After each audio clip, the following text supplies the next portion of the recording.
Det kan tit betyde meget, hvor langt ned man kommer. Der, så er det.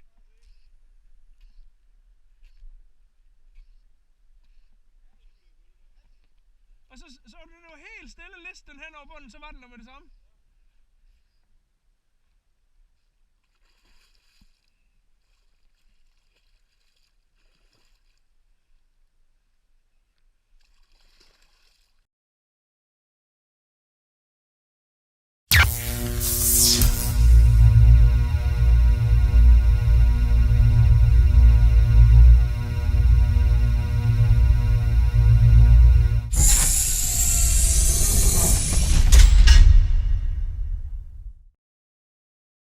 Hello there. Today we're gonna tie a pike fly, and a fairly large one at that. And I'm gonna use this pike fly to demonstrate some new and very cool materials. It's gonna be one like this, a blackish brownish thing that's well, basically it's primarily designed for the brackish pikes in Møn and Stee and stuff like that. But of course these black and brownish colors are good other places as well. What we're going to use today is we're going to start off by using some of this. This is a body tubing, a very cool material for making large flies and for giving large flies a fairly bulky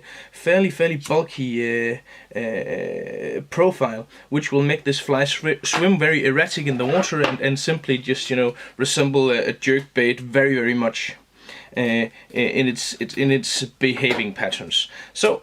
This is the very last part of one of these tubes. I've tied a lot of these, and I take a piece that is about 6-7 centimeters long, something like that, and then I take my lighter to it and simply just melt the ends, so the ends will stick more together. Then I have this piece of tubing here, and as you can see, it's hollow.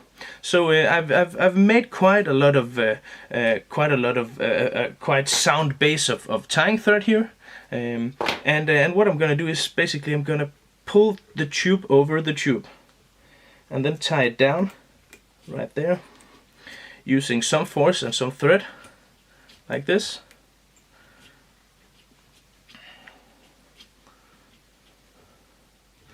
And then I'm gonna take my sabagap. This is basically how you make the head as well, because this is gonna be two parts. There's gonna be two bundle of heads here, and they're gonna overlap and simply encase all of the materials inside them, and simply in that way also protect all your materials. So what you do is basically you just pull this backwards and then forwards once again, like so. Tie this down at the same spot. I don't know what is happening here, but that was a bit annoying. That can happen sometimes, you know, the thread breaks like this. Just gonna continue off where I left off, like that. And all of this is, well, not gonna be seen anyhow, so simply I clamp down on this, cut away all of this stuff. But since, you know, it's a pike fly and all this is gonna be covered in bucktail and marabou and, or not marabou in this one, but a lot of other stuff. If you want, you can cut the ends off here, but use the bottom part of your scissor. Don't use the tip. This is quite coarse, quite rough. This body tubing here. So I'm using, as you can see, I'm taking extra care to cut as far down on my with my scissors as possible, also to get more force like that.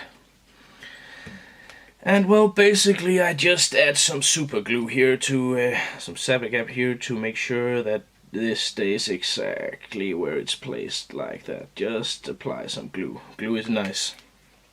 And these glues with the brush in are very good.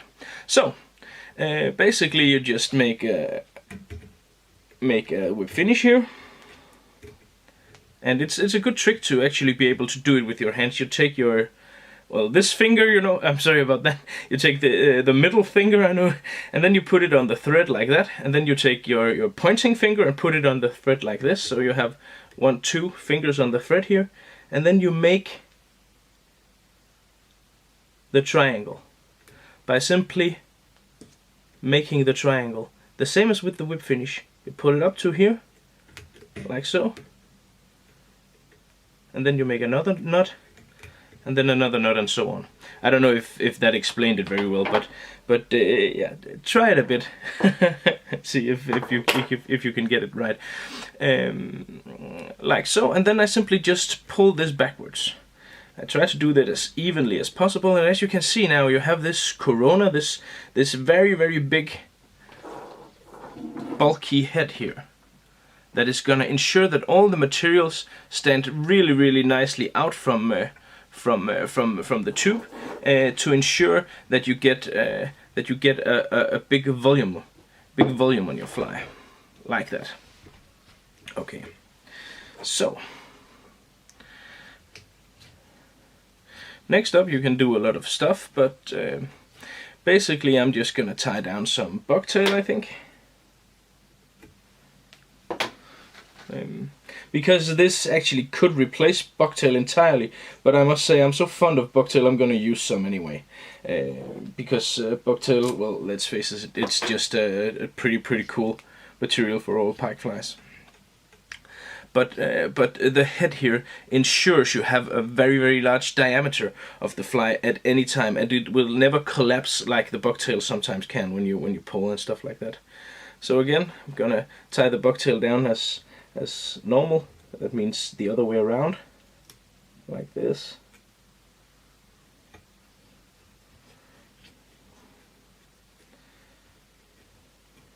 Simply gotta push it all the way back to the head. So let me see if I have.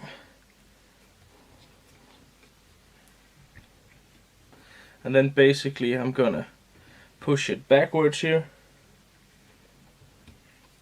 and then tie in front of it, to make it stand out even more over the tube here, like so.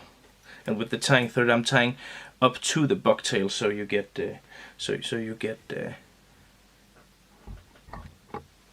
I tie up to the bucktail, so you get a bulk of tying thread just in front of it, which force it backwards. And then you have the corona of the tubing and the corona of the bucktail. Then it's the big fly fiber's turn. Big fly fiber coming up. If I can locate it on my oh so neat and tidy tying desk here. Come on, there it is. Again, a good old product that you probably have, if you've seen the videos before, you will know that I'm a bit of a fan of this stuff.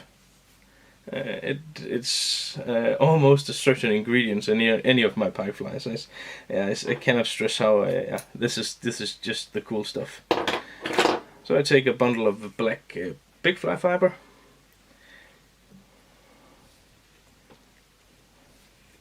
Again, try to distribute it so it's gonna be all around the tube here, like so. And then actually I'm gonna tie this down so it's gonna get a bit further up here. So I have about, let's say, 1/2 centimeter or something like that, maybe 4 millimeters of tying thread on top of big fly fiber.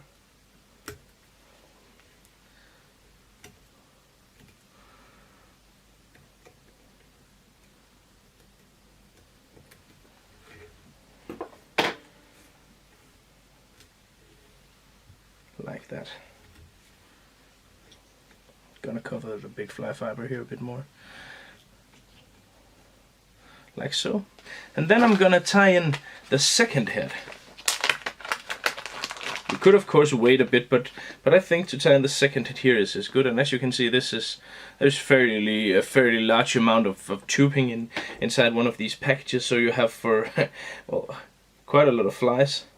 Take a bit longer piece this time, maybe 7 centimeters, something like that. Again, it's important to simply to just melt the tubing ends here, perhaps doing while holding it a bit together, like so.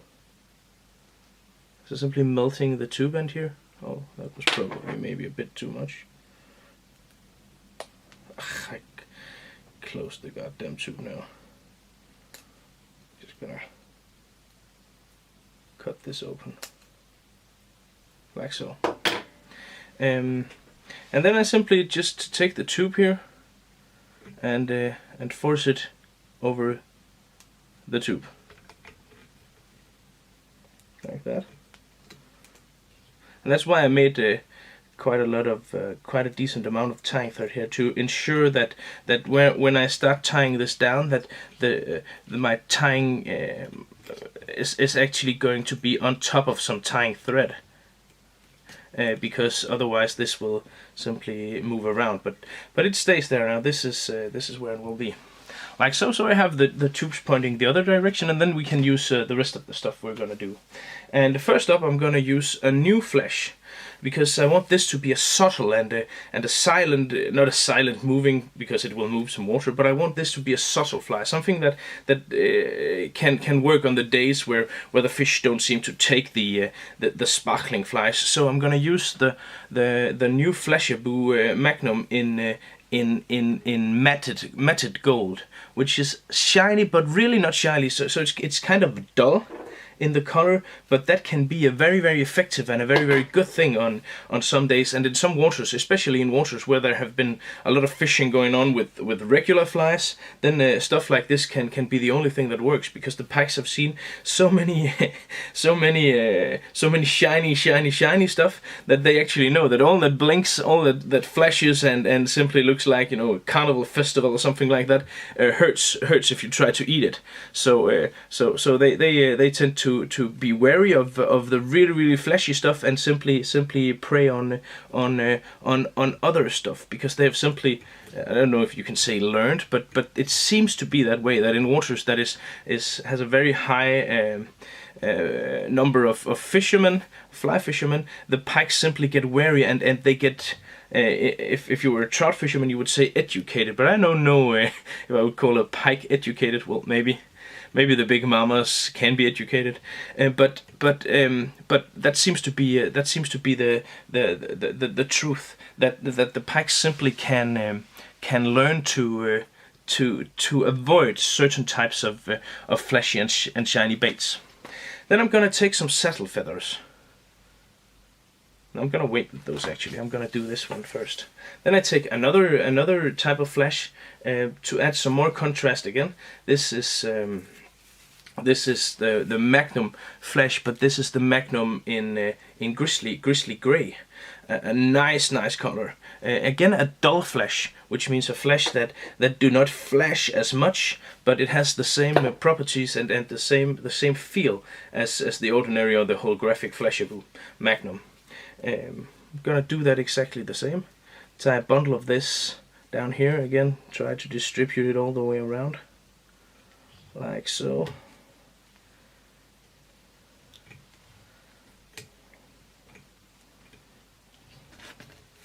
Like that.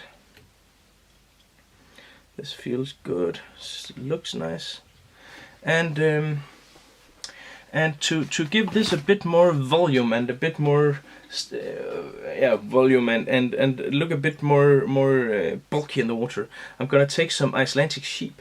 And I don't know if you can get the gist, but this Icelandic sheep is actually a pretty cool material.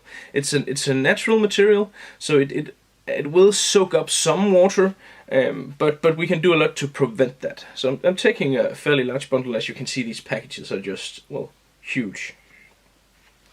So I'm gonna take a bundle of this, and as you can see, it's very much more dense in the bottom part than in the tips. So you can either just simply try to pull this out with your hands while holding on to the longer part, or you can take a brush if you have one. This is a future fly brush I use here. So I simply just brush this thoroughly to get it as nice and prepared as possible, like so.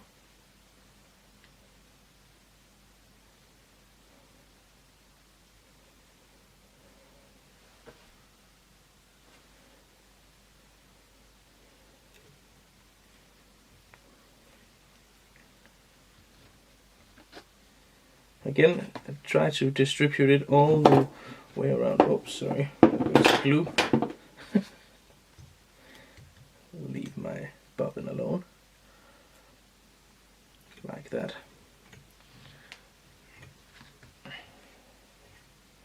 And if you want now, you can add some hackles, some saddle hackles.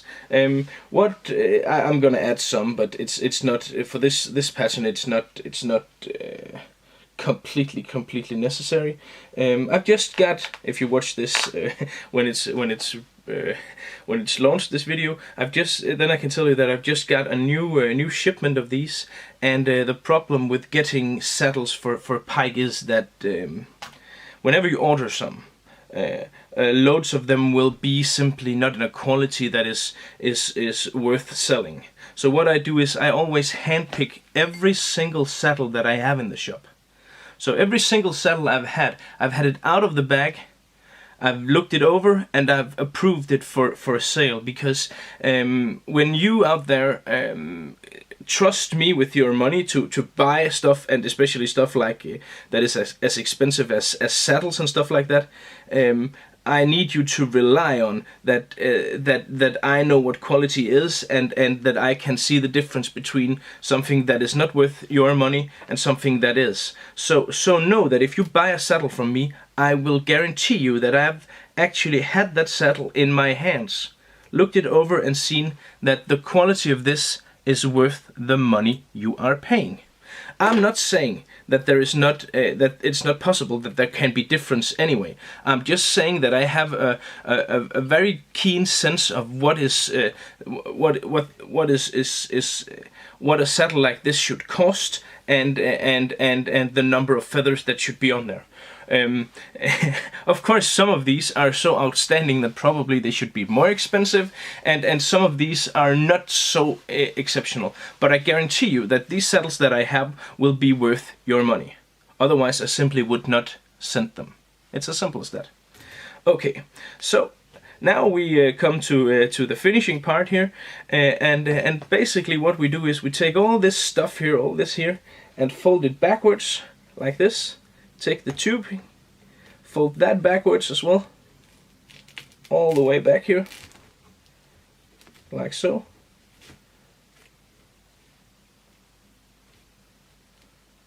Fold it up here, tie it down right there. Whoops, I didn't get all of them. I didn't quite catch all of them. Sorry if I messed you up there. I didn't mean to strike you or anything. Like so. And then simply clamp down on this. Tight, tight, tight.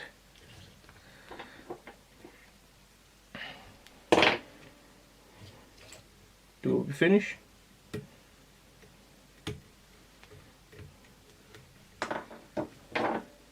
Cut off, and as you can see here, I need to cut some of these off in order to, and I use the bottom part of the scissor here. So I take the scissor and simply pull the scissor down the length of the material, so I can isolate only the tubing part here, cut the tubing off, like so.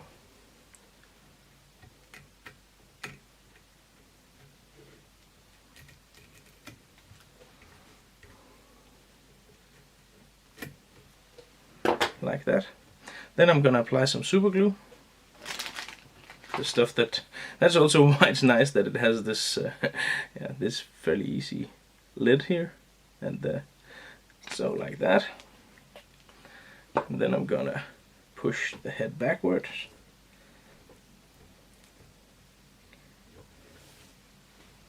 like that, and there you have it, an insane amount of bulk, which is still very light, and all your materials are captured between these two, as you can see, between these two cones of nylon, which means that your fly will last very much longer. Your materials will not get torn and shredded from the pike as easily, and the only thing that's left now is simply to apply the eyes.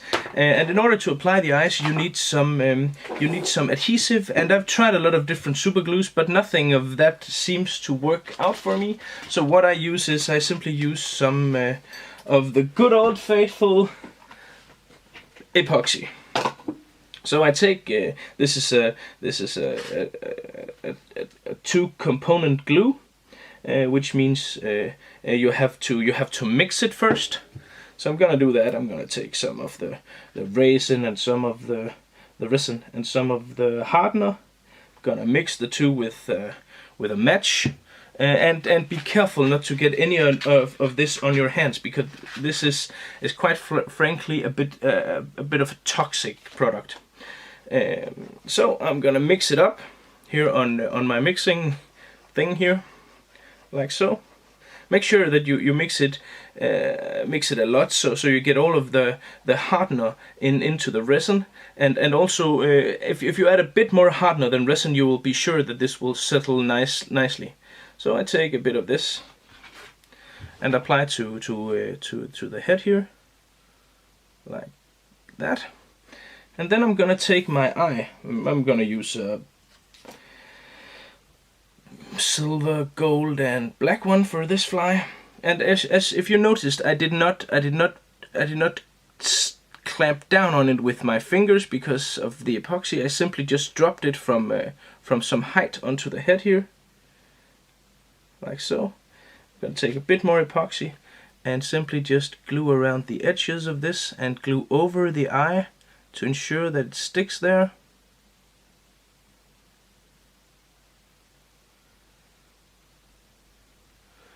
Like so. Oops, there is some hair there, as you can see. And then of course I'm going to do the exact same thing on the other side.